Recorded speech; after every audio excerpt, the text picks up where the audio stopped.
Daniel, thank you for liking. Don't forget to keep giving us your thumbs up and make sure you subscribe and keep sharing all our stuffs on this channel.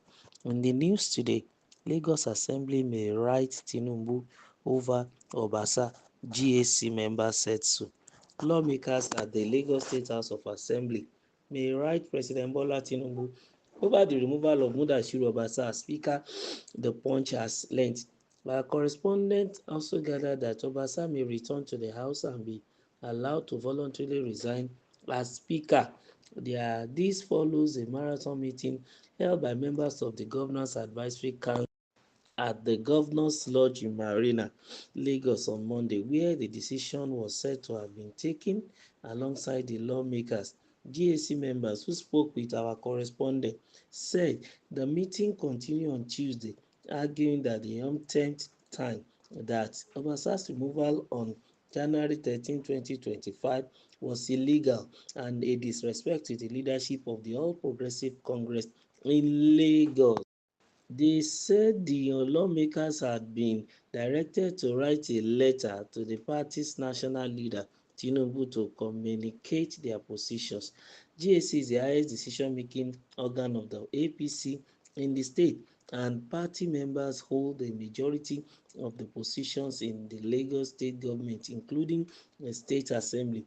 At the GAC meeting on Monday, Governor Babajide Sanwo-Olu and Deputy Governor Bafemi Hamzat were said to be in attendance, as well as the leadership of the House and the lawmakers.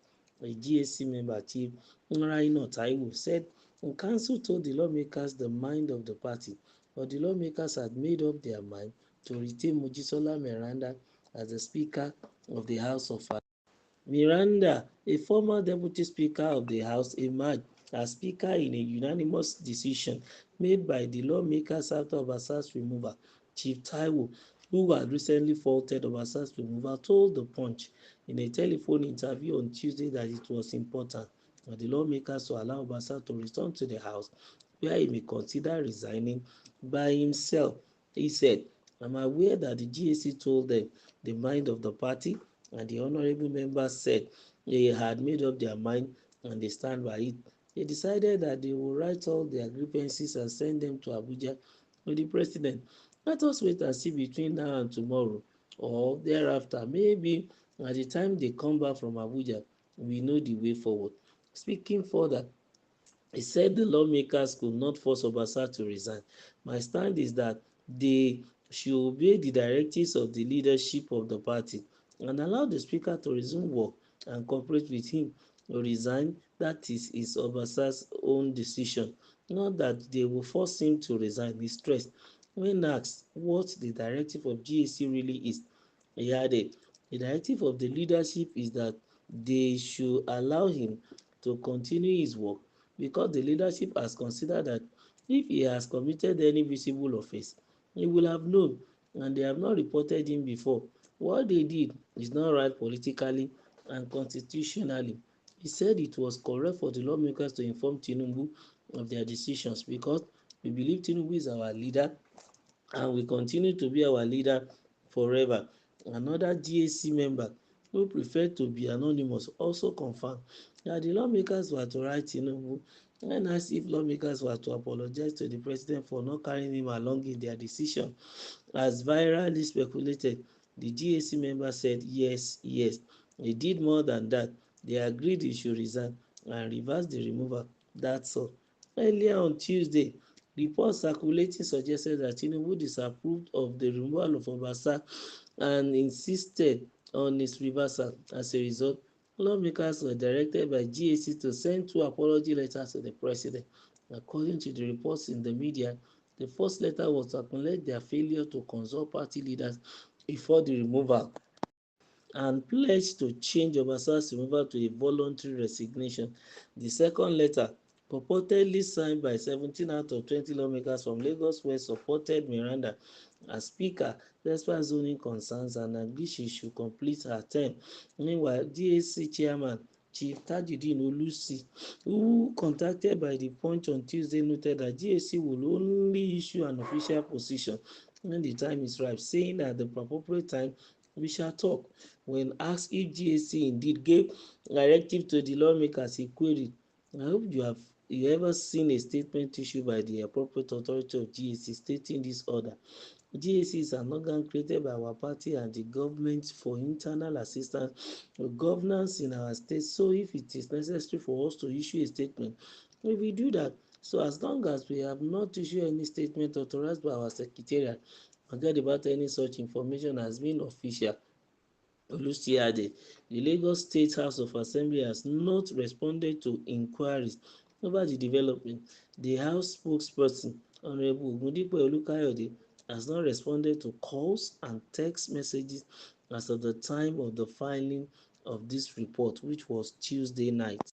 Well, few revelations are to be considered in this very report. Number one, the position of the GAC, the Governance Advisory Council, concerning the removal of the speaker.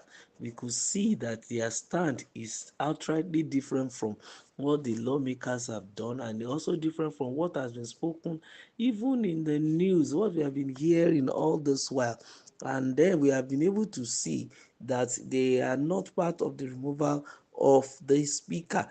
Number two, the position of the lawmakers. Number one, they have succeeded in going against the will of the party. Well, they understand why they are going against the will of the party, and they should be able to tell the party and also probably inform the public if need be.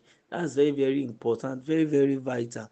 That's a part of what is, regards the lawmakers. Number two, they have decided to, also drag the name of the president into the decision. Meanwhile, the president, who happened to double as the leader of the party, is not aware, is not in support of what they have done. Thereby, that one is leading to them being asked to send an apology letter, two of them especially, in order for them to first, apologize to the president for saying that he's involved when he wasn't involved, he wasn't informed. Number two, also allowing the speaker to return to the house and honorably resign. That's very, very important. And then the third thing you can see in this report is the fact that the speaker himself now is trying to fight his way back to the house. Even if at all he's going to, step down being a speaker, they want it to be a voluntary resignation by him, because his colleagues are already, they are at loggerhead already, saying, standing by their decisions that whoever they have, as appointed as the new speaker through a unanimous vote of 17 out of 20 will remain the speaker, which is in this case Mrs. Miranda. And of course, their will should be respected anyway. But then we're still keeping our fingers crossed to see what they will get back from the president, and then what the outcome will be, whether the old speaker will be given a soft landing and the new speaker will be asked to continue, or the other way. Let's keep our fingers crossed. Just don't forget to like, to share, and to comment, and then be ready to get the update from us. Thank you very much.